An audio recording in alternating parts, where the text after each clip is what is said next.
Dude, it's rough. So, bottom line is, I woke up this morning, my basement where I have my music stuff, all my music, I used to do all my stuff there.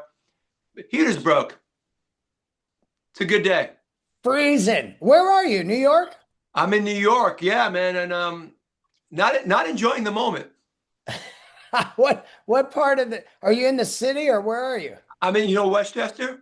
Oh yeah. Yeah. Yeah, dude, you know what? It's there's something wrong with the world where I just come back from LA where it's 83 degrees. I'm wearing a t-shirt like you, and then I come home and I'm shoveling fucking 8 inches of snow off my roof. It's ridiculous. There's something wrong. It's funny, is I lived in New York I think about 3 years, and this was right before COVID. And I used to do this bit. People are like, "Oh, you're moving to New York. What about the winters?" And I was like, "It's not the Revenant. Uh, I'll go inside, turn the heater on, no more winter." But man, I would not want to be there this year because those years I was there, it snowed maybe like once. Now, this is like one of those old school winters that I like when I was a kid, it was cool. It was fine. I can go out in the snow and stuff. But then there's this thing now where in my area, no kids are in packs shoveling anymore. I can't pay anybody to come and shovel my stuff. So I buy this damn snowblower. The snow is too. You ever hear this before? The snow is too heavy for the snowblower. Yeah. What is that? What is this? What is the purpose of a snowblower?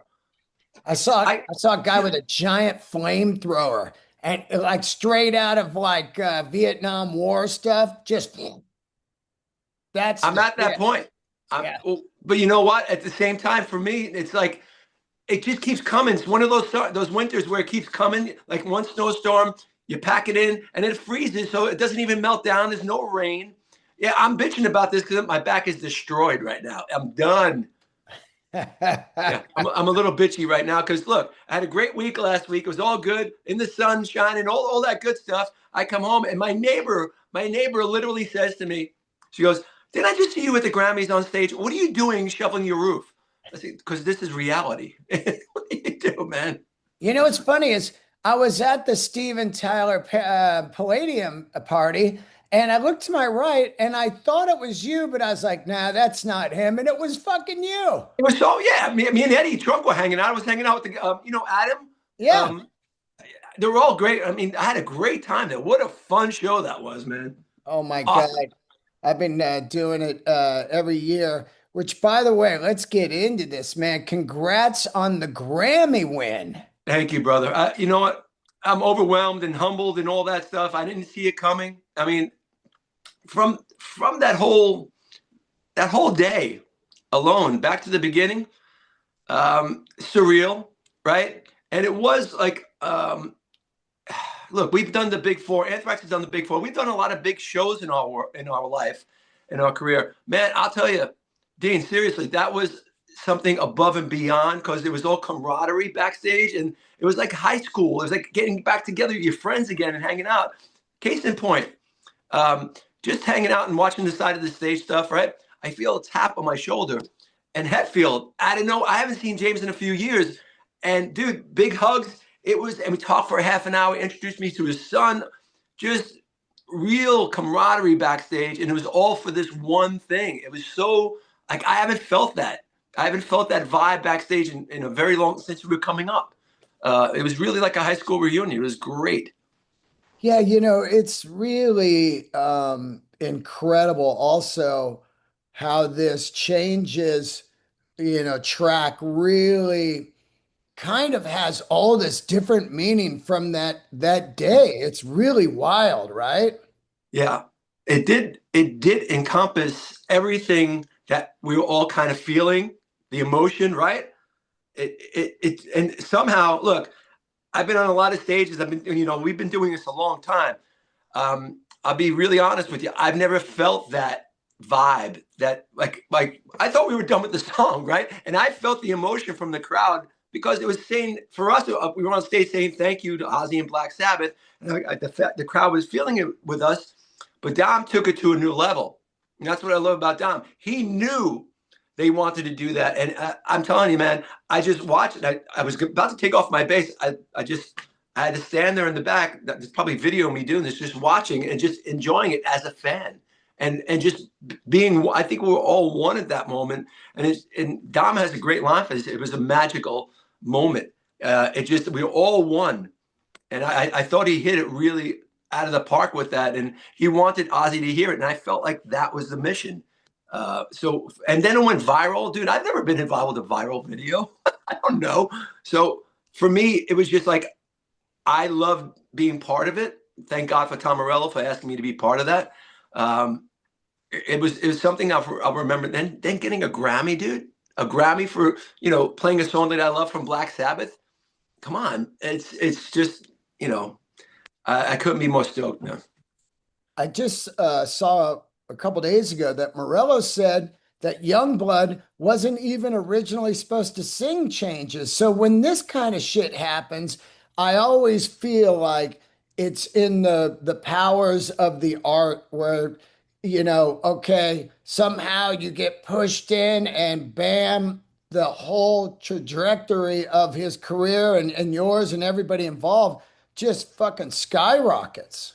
You know what? I believe in that because I didn't know. My son, before this whole thing happened, told me but Dad, you're playing with, my son's 19.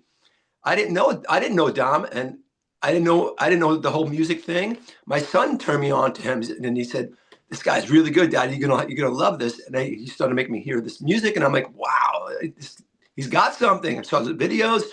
Then we go into rehearsal for this at the stadium for the Back to the Beginning a couple of days before, and Dom is the first one, Frank, and he knew me before I even knew him, and he knew he was an Anthrax fan.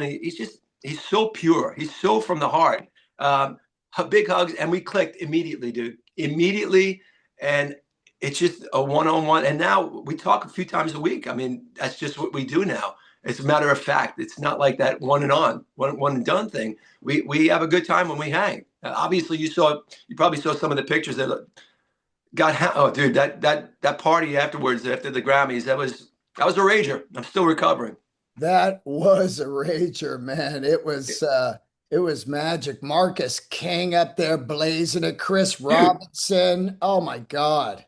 that night, those singers, I mean, the whole band was good. Lomenzo was playing bass. I'm good friends with him. Just all around entertainment, man. They just kept coming with him, coming. That was, I hope that's televised. I hope people get to see what we got to see. And I thought that was another magic moment. Tyler, how great is Tyler, man? Steven Oh, Tyler, man, come on, so good. And he did that with Dom. So cool. unbelievable. You know, another amazing thing about the Back to the Beginning was it really brought to light one of my favorite Sabbath songs, that super, super deep track and underrated, Junior's Eyes. Oh man, absolutely. The whole thing is about going deep. If you're a Sabbath fan, you're a Sabbath fan, right? I think everybody, if you watch the songs that each band played, everybody did great. I think it was all for one, and I thought it was a great tribute. And as a Sabbath fan, just watching everybody put their take on it, wasn't that great? Just putting Unbelievable.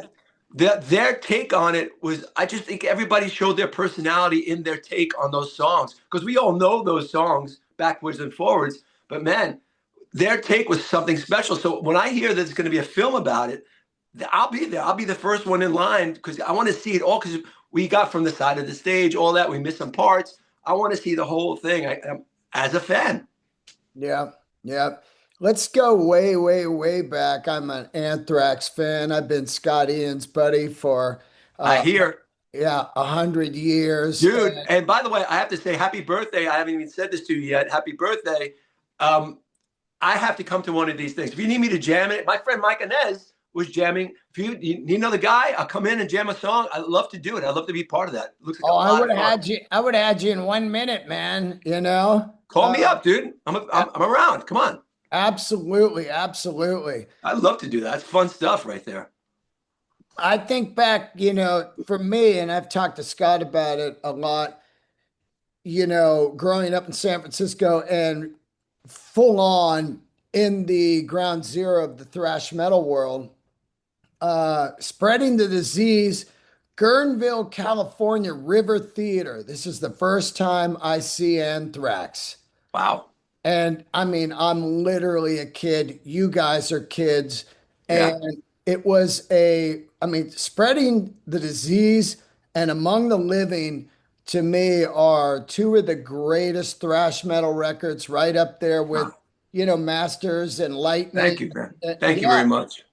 I mean, to me, if you really look at the records, it's Bonded by Blood, Awesome. it's Among the Living, it's Masters, it's Peace Cells. Yeah. It's a lot of people will pick Rain and Blood, but for me, it would be Seasons. Wow. Uh, Interesting. Well, yeah, love that yeah, record yeah. too. That record is to me, everything. But my point is, I've been listening to Anthrax my entire life, and I've seen Anthrax probably 30 times. Wow. One of Dude, one thank of you.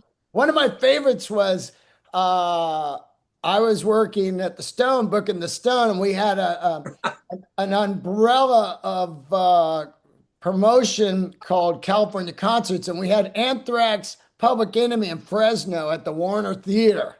Yeah. And Crazy. man, this was Insane.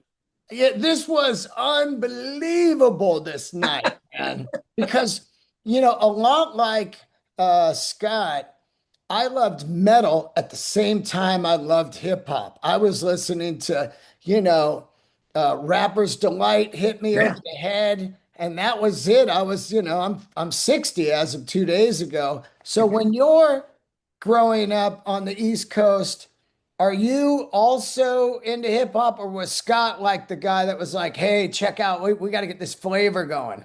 Well, the great thing about being in New York at that time, it was growing huge, and you're always surrounded by it. But it was Scott being the catalyst that made me get into it for the heaviness of it all, and really see the rhythms and how they related to the heaviness of it all. And then when it's on, it's just on. If you love rhythm and heaviness, there's no heavier voice than Chuck D. Straight, right?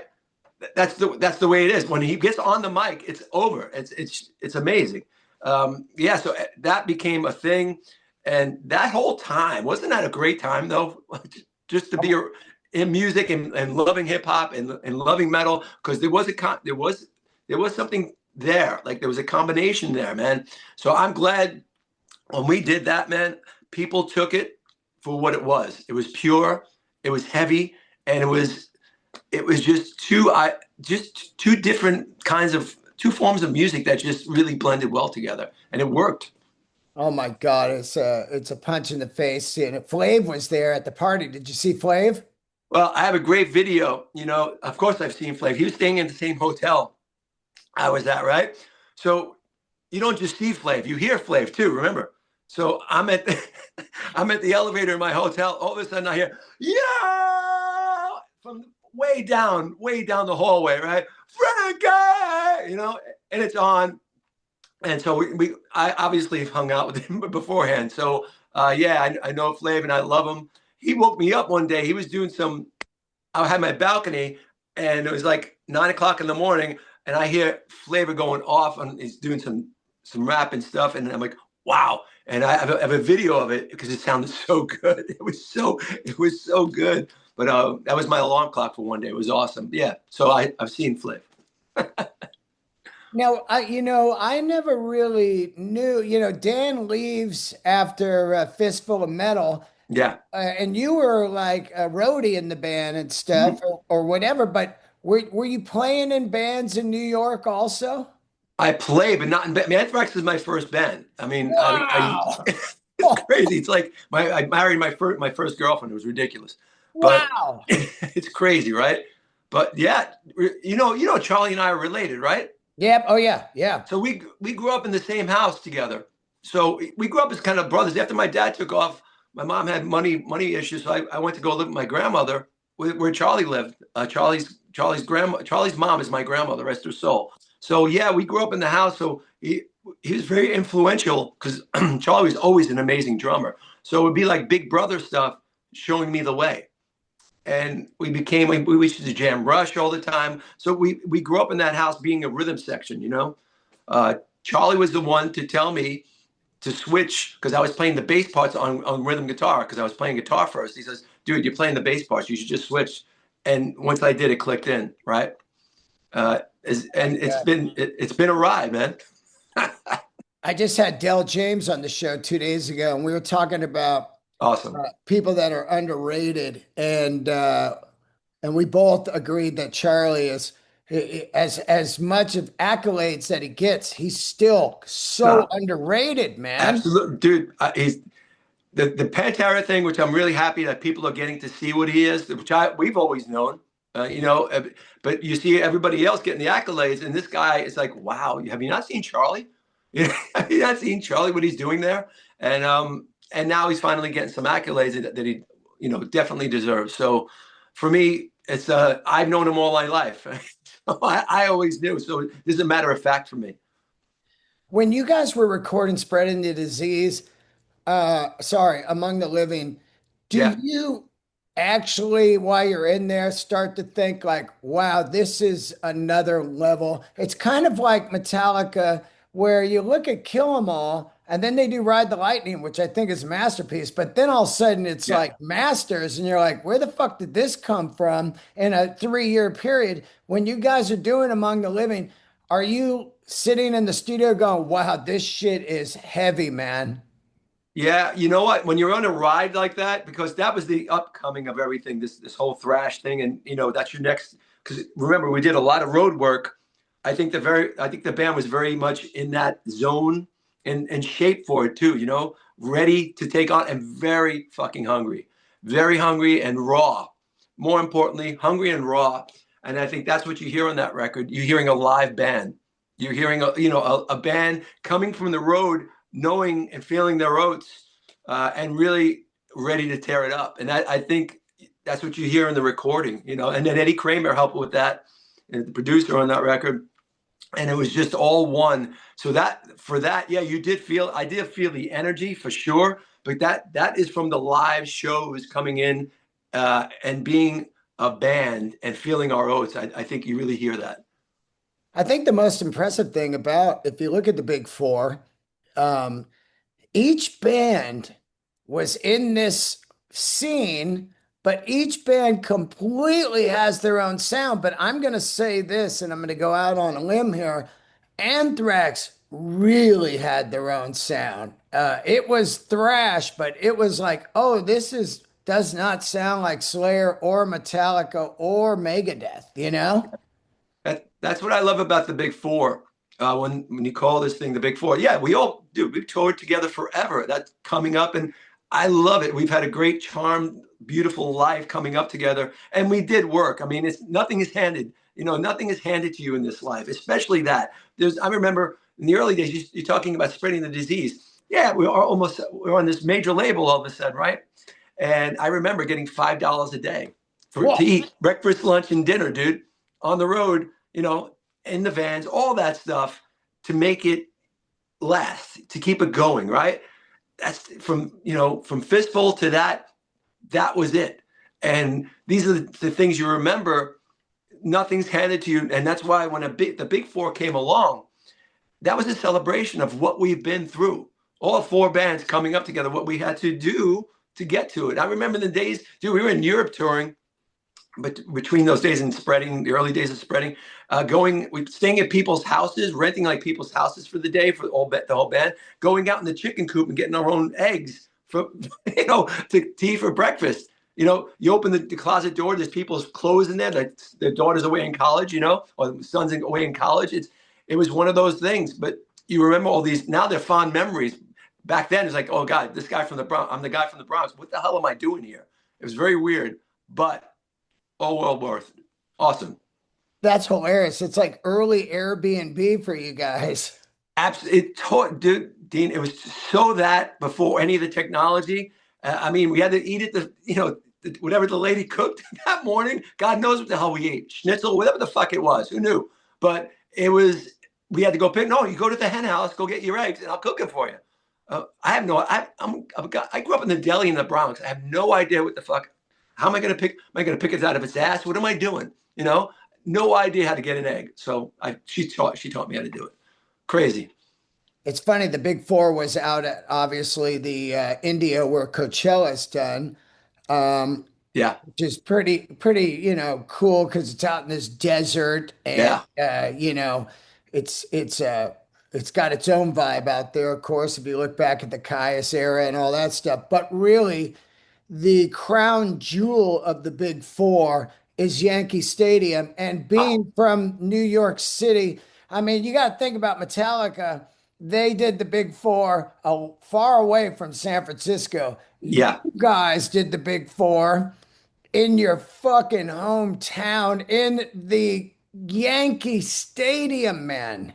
So, and you'll understand by the way you said that is the way I felt. Imagine, look, Bronx guy growing up 10 minutes from the stadium. When I was young, I went to the stadium literally 3 or 4 times a week because we had the cheap, the $10 seats. Plus, we knew some cops. They would just let us in. You get to do that in the early days. Doesn't happen anymore. But imagine we got that call because it was supposed to be Shea Stadium or whatever now, City Field, whatever it's called. Oh, Um, really? yeah, it was supposed to be that, but then they were talking about Giant Stadium too. It was up in the air, but we were hoping because Yankee Stadium was in play.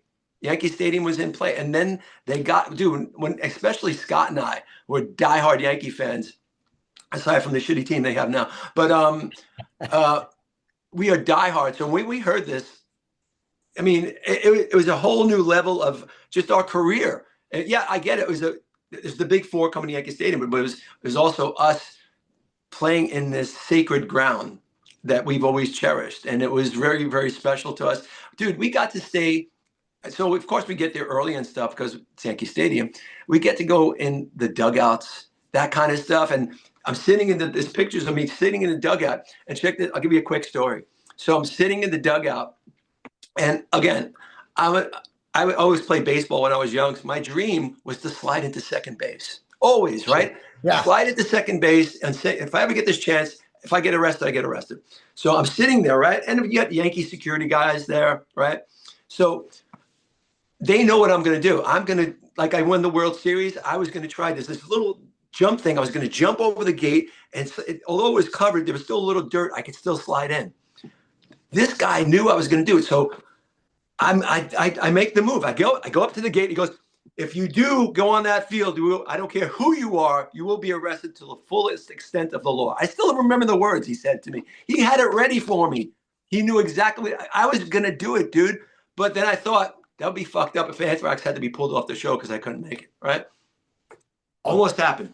That would have been the worst. Or if you did it and you slid in and broke an ankle and then you couldn't play the gig or something. Thought about Oh, that too. Because I was going in, my dream was going head first. So what happens? You break a finger, a ah, wrist. I thought about this too, but I was ready. I had my right leg was going over that gate out of the dugout as they do when they win the World Series and stuff like that, just to reenact that in my crazy brain. But didn't do it. I'm kind of glad. It was probably would have been bad.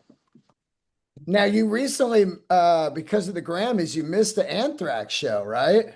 I did. And you know Joey Vera? Oh yeah. Joey Vera, longtime friends, amazing bass player from the band Armored Saint. Yeah, it was some work to get him out there just because the legalities of getting off a cruise. I didn't know how hard that was. But Dom Yungblud asked me, he said, "Dude, you got to be with. If we win, you got to be with me on the stage." That was a big deal to him. He says, "You can't." We went out for drinks one night in Manhattan, and he says, "You got to be there. If we win, you got to be there with me." I said, "Dude, I have a show. I have shows." He goes, "You could do something about it." So I really wanted to make a concerted effort to do it. So all this paperwork and the legalities, immigration, all that stuff to play one show. The promoter agreed that I could play the first show, and Joey could come in and play the second show. So my friend Joey came out, did the cruise with his great wife Tracy, did the second show for me, and I was able to get out there and fly from the Bahamas to LA, which was a whole other thing. Great flights that day, huh? What a It was what it was. All what good, a but I got there and it all worked out great. What a grind, right? Holy shit. Dude, it was a grind from the Bahamas. The paperwork alone, because everybody was uneasy, but not the band. My band were very supportive. They were great with it. It's this, the security about your passport, why you're leaving the boat, all that stuff, and it was a to do, but we got it together, and I was able to get there, so it was great.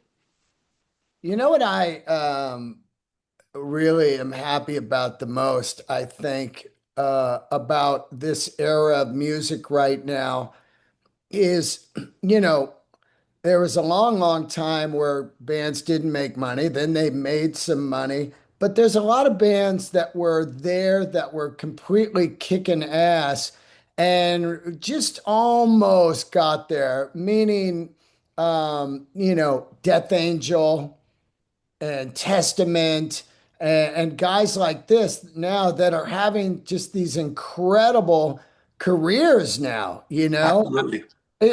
And all these third generation fans are finally getting to see Anthrax and Death Angel and Testament and Gary when he takes Exodus out, all of that, and playing some solid ass fucking theaters, man.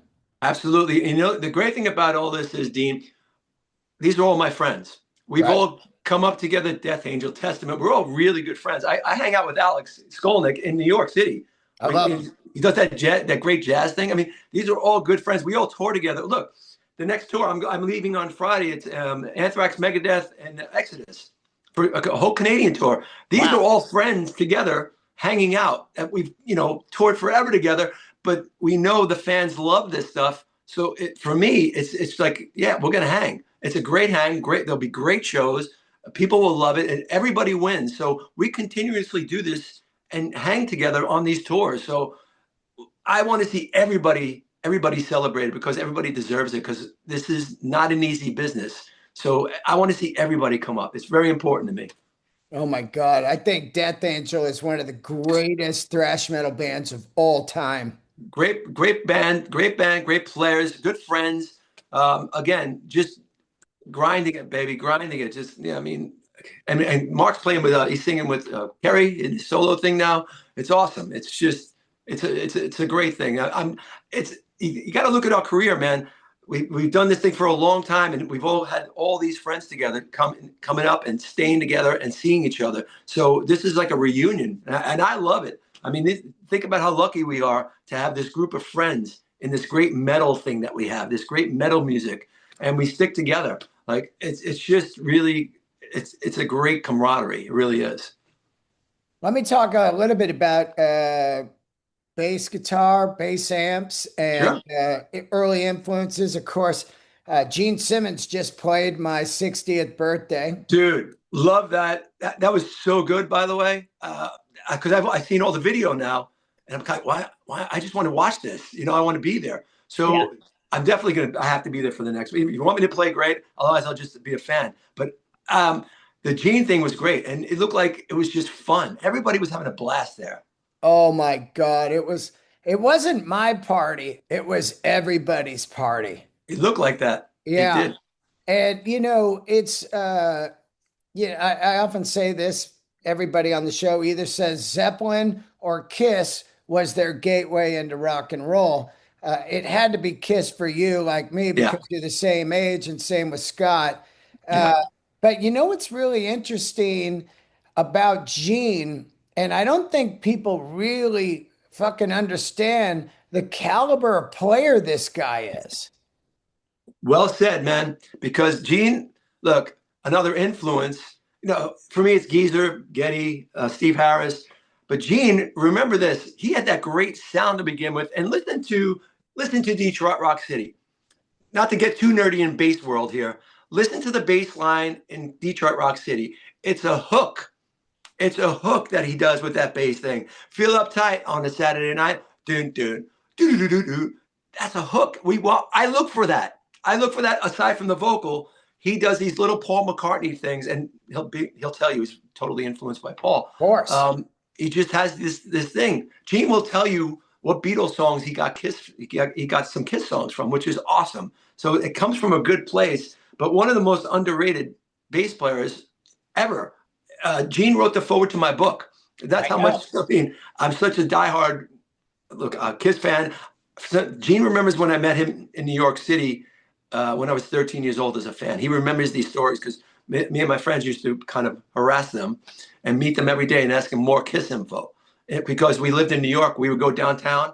We knew what coin management was their management, and we go and wait outside in fucking weather like this and freeze our asses off and wait for these big guys to come out with big heels because we didn't know what they looked like because they always had makeup on, and Yeah. we meet them. It was a really great time when we were younger. What's the first time you saw him? Mine was Dynasty 79. No, I was God, it was 76 in Nassau County, 76, 77. I think it was 76 in Nassau Coliseum. Wow. How Yeah, old are you? God, I'm 12, 13. No, no, now. Oh, I'm 60 now. I'm 60. Oh yeah, wow. So you you caught it early on like a Yeah. Live 2 era.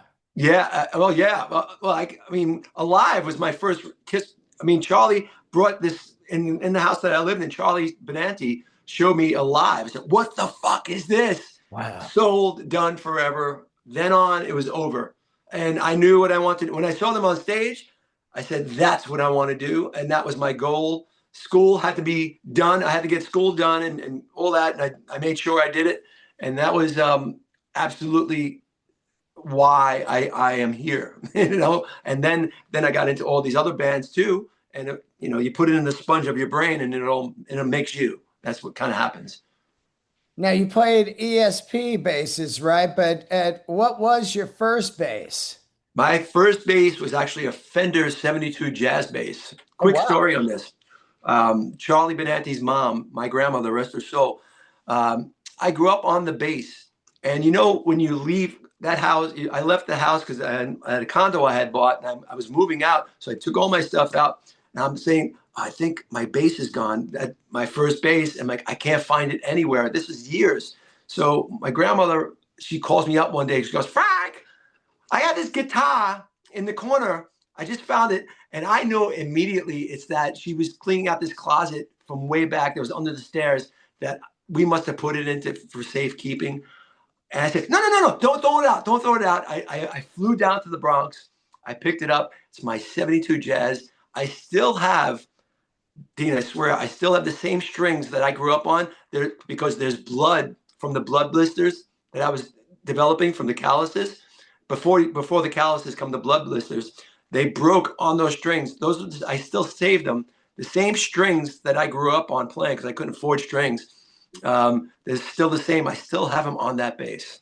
It's crazy. That's insane, It's dude. insane. I will not ever get rid of because that not only does it keep your head in check, it's like this is where you came from, Frank.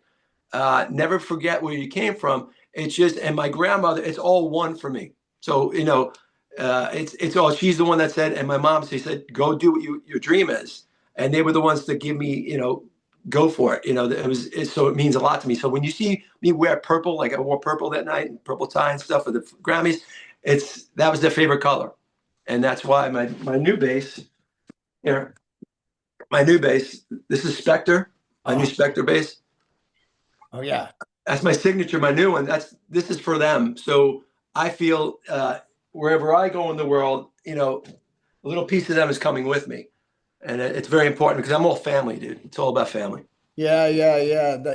That seems to be an East Coast thing, like Yeah, family is like really and West Coast growing up where I grew up, it was latchkey kids, a lot of divorce and yeah, family just didn't stay together. And then once you're in LA, everything's blown apart. Everybody's just kind of like, it's just me, So yeah. I totally get it. yeah, I think about this. I should have moved if I was smarter, because I'm looking at this fucking weather outside. If I should have moved to California like 20 years ago. yeah. But it wasn't meant to be. There's too many things holding me here, so it is what it is. But I when I was out there, man, was I jealous, man. And Yeah. I'm looking at you right now, jealous with the t-shirt. I'm in my bedroom right now. I have a sweatshirt. It's wrong, Yeah, I walked my dog this morning up to get coffee and it was like 78 degrees already, dude. I'm I have like, two rescue dogs, and my poor dog, because the mountains of snow in my backyard, because I bring him out and all that stuff. There's so many mountains. He's literally shitting on the mountains of snow and have to clean that up. It's Yeah. so wrong. It's so because there's no room for paths anymore. That's how much snow we've had. It's insane. It's Yeah. an old school winter that it won't give up. I had Dan on recently. You ever talk to Dan at all? Dan Lilker?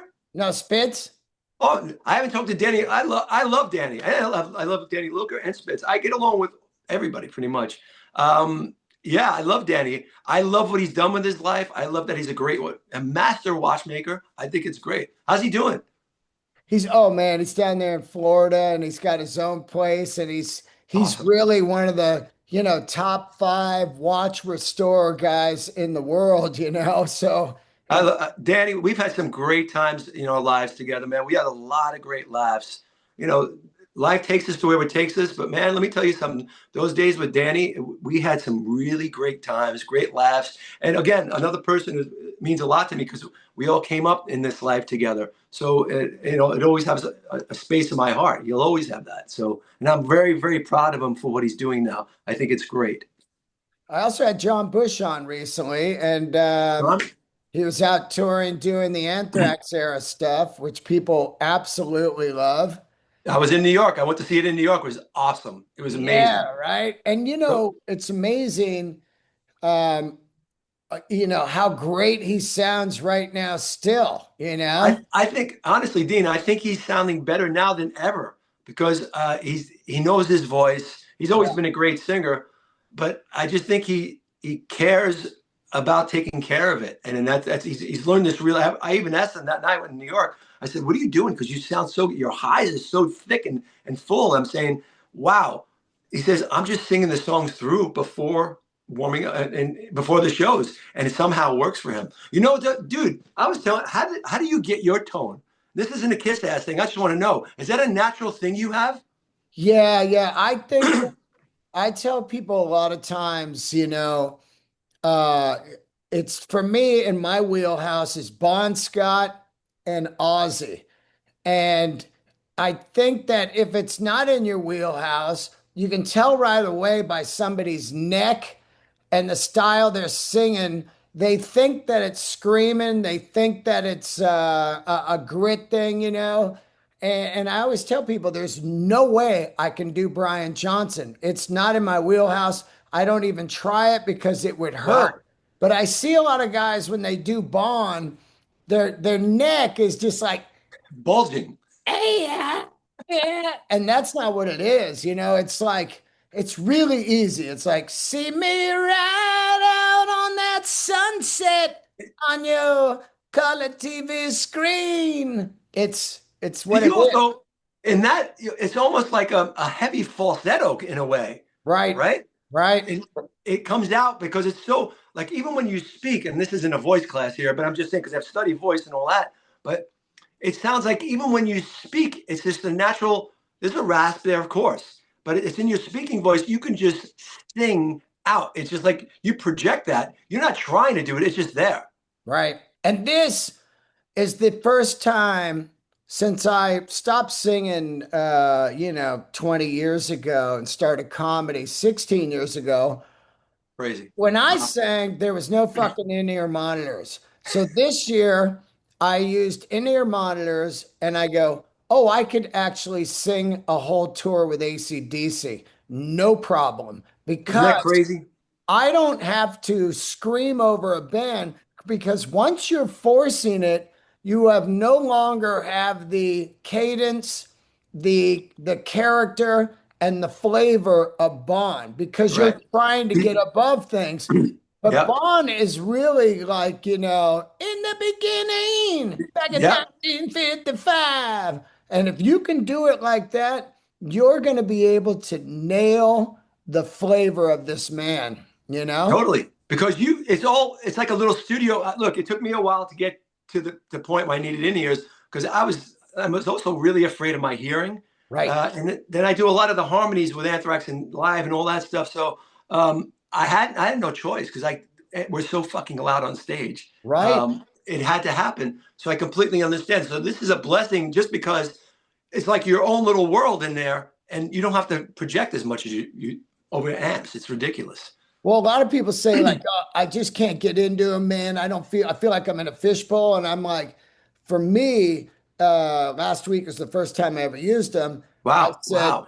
yeah, I said this to me, the thrill of me knowing that I'm going to see people's faces when I'm singing this vocal that's pretty fucking close. Not an ego thing, but I'm just saying, No, it's just I truth.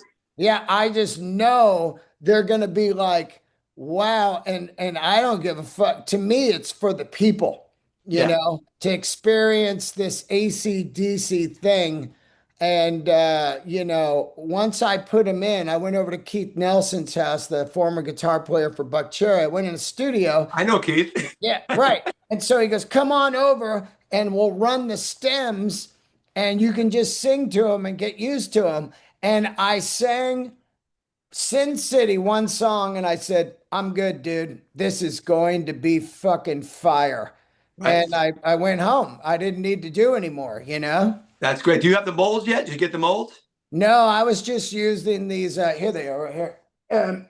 It's a company called Campfire, and Yeah. they went pretty much all the way in like a West Tone type of mold, you know. And this is exactly all I needed. It went all the way in, and it stayed in for the whole fucking Wow. night. And also, I had seen a lot of singers over the years pulling them in, pulling them out, pulling them Yep. in. And I realized that is a bad route to go. Once they're in, keep those fuckers in unless they go out, of course. Yes. And But sometimes they do. yeah, and keep them in because the longer they're in, if you pull it out, it's like, blah, and then you're trying to get acclimated again. Fuck Yeah. that. Stay in the in-ear zone and fucking enjoy. It's funny, man, because seeing how you're talking about it right now is exactly the way I felt. Because once you're in, you're in. Uh, Yep. because when you're not, and then we say you do a jam outside and you don't have your ears on, you feel it. You Oh God. absolutely feel it. It's like, wow, this is so not what I want to do now with this. Because you Yeah. just look from, I put earplugs in now if I'm doing a jam outside just to make sure I can hear. 100%. Now, are you guys all in ears, Joey and those guys? Scott is the only one that's not in ears right now. Because he just doesn't feel it, because of his sound and all that. And look, we're very, very loud on stage. We try to bring it down, but it's not going to happen at this point. But Scott is the only one. He tried him, he didn't like him, and that's fine. Everybody does their own thing. Whenever Scott does the Bon Scott thing, right? We'll be there checking and stuff, and then Scott will roll in. Hey, what's up, guys? He's always super business.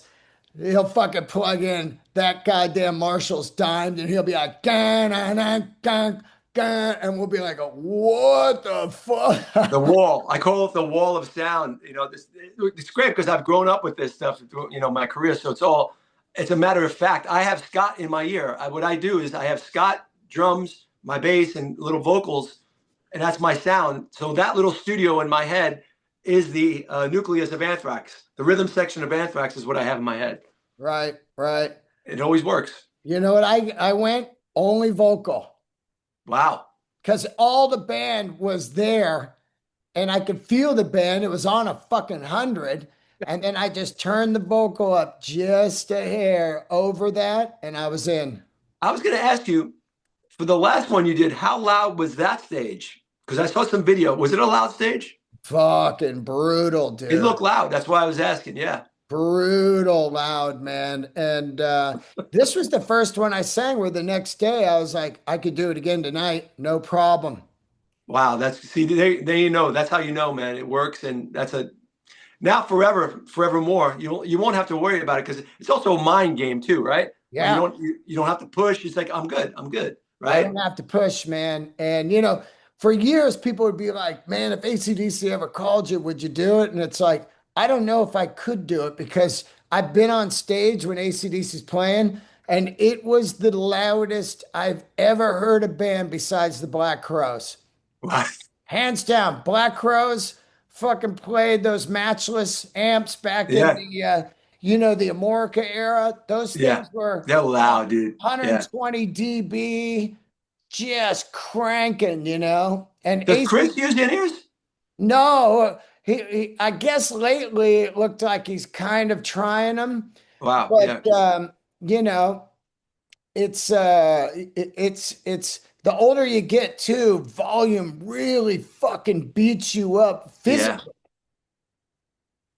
Yeah. Yeah. Fuck. All Dude. right.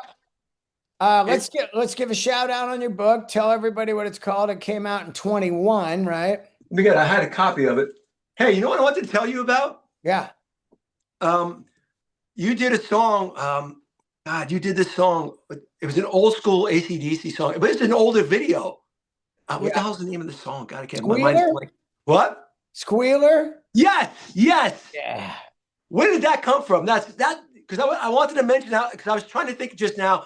What was the name of that song? I couldn't get it. Yes.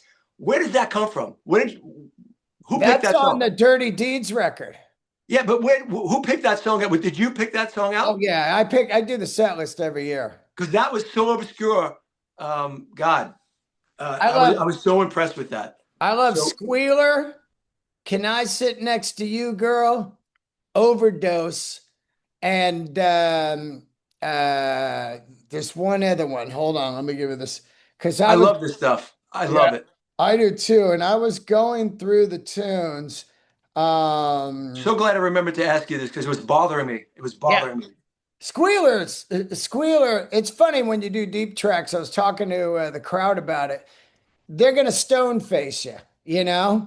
But you and I, like, if we ever saw, let's say, you know, like Kiss at the Sphere, you'd be like, "Oh, I'd like to hear some real deep tracks." Yeah, And also with the Stones, I worked for the Stones for years. And you know, always with the amazing. Stones, I was like, God, if you could just get rid of Satisfaction, Jumpin' Jack Flash, you know, these standard ones. I get it, the fans want them, but I mean, the Stones have so many fucking deep Totally. tracks. It's Preach, nuts. preach to the choir, man. But how do you? The whole thing is when you're, as you know, people paying all that money for a ticket and want to see Satisfaction. They want to see those, Start Me Up. They want to see those songs Yeah. because otherwise it's not the value that they pay the ticket. All that. I get it. I mean, the Stones, they can play forever. I mean, I Yeah. hope they do. It's Yeah. one of Yeah. those. Yeah. So I just wanted to. That's an amazing thing that you go back, and I love that the audience accepts it. Yeah. I think that's really important because I think it's something special. Yeah. And AC/DC should always be celebrated, always. So it's forever. So yeah. So about the book, Fathers. The name of my book was Fathers, Brothers, and Sons. Look, it's about abandonment and how to rally above it.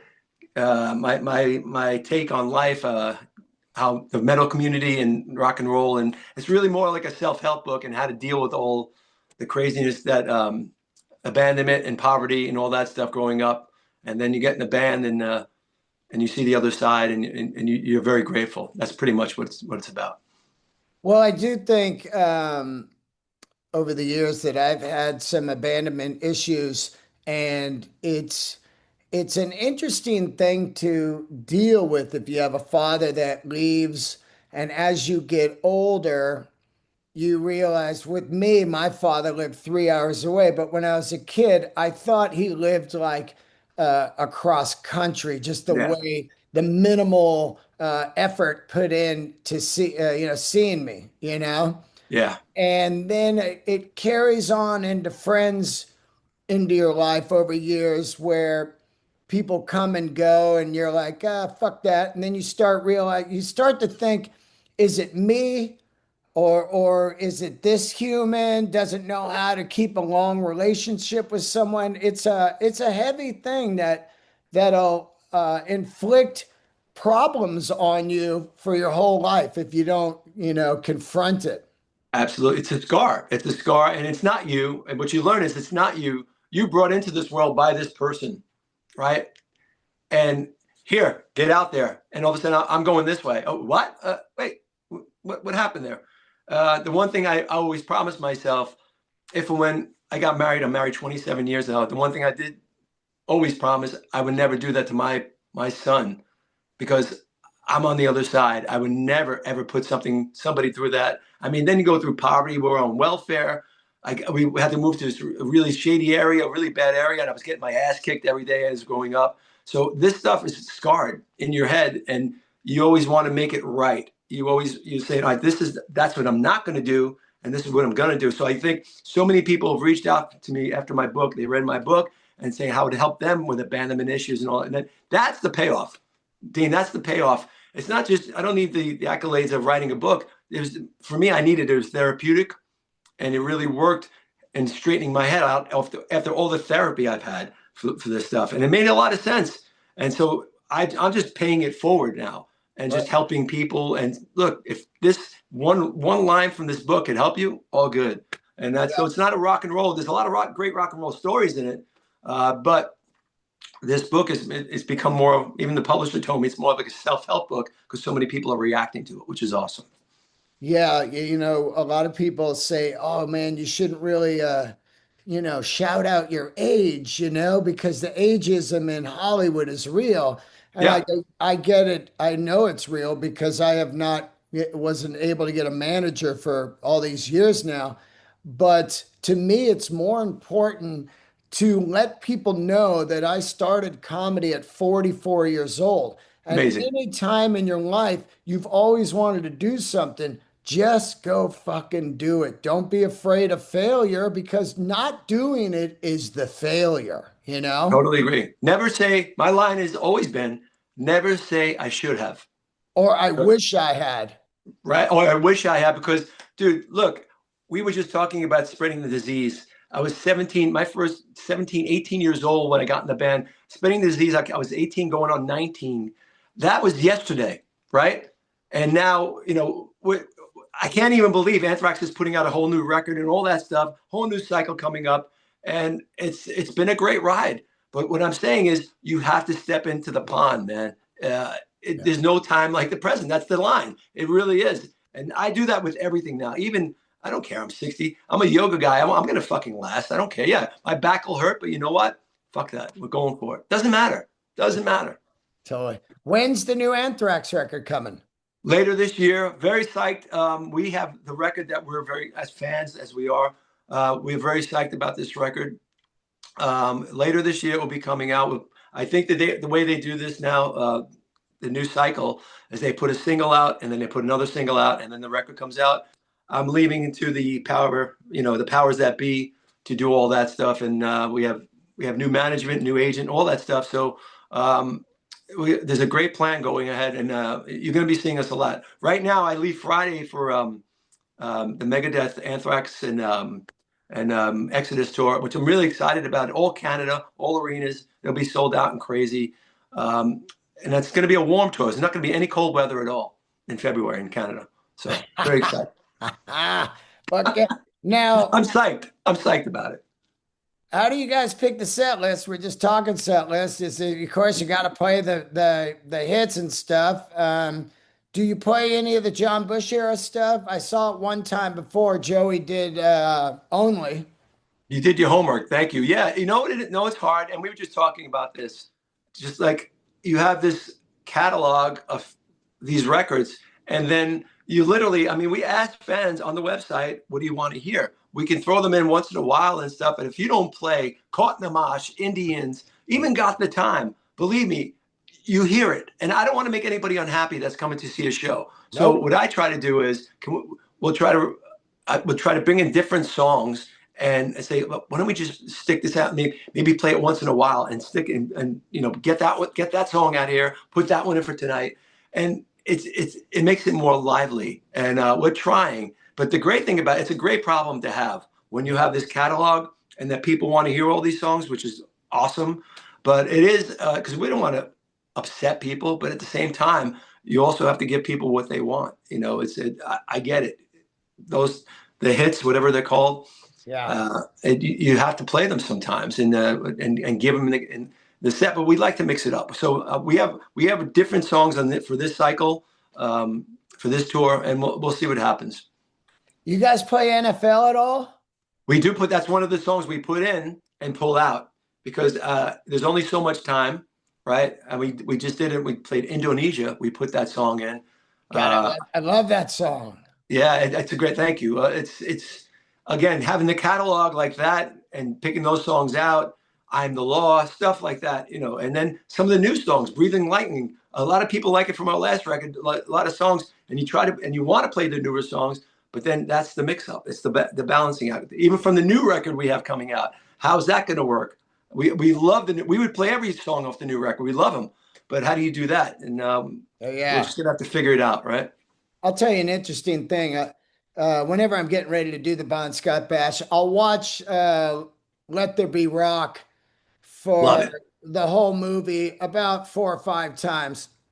And this time, a couple days ago, it really hit me. Usually in this day and era, the band will play 2 songs off the new record.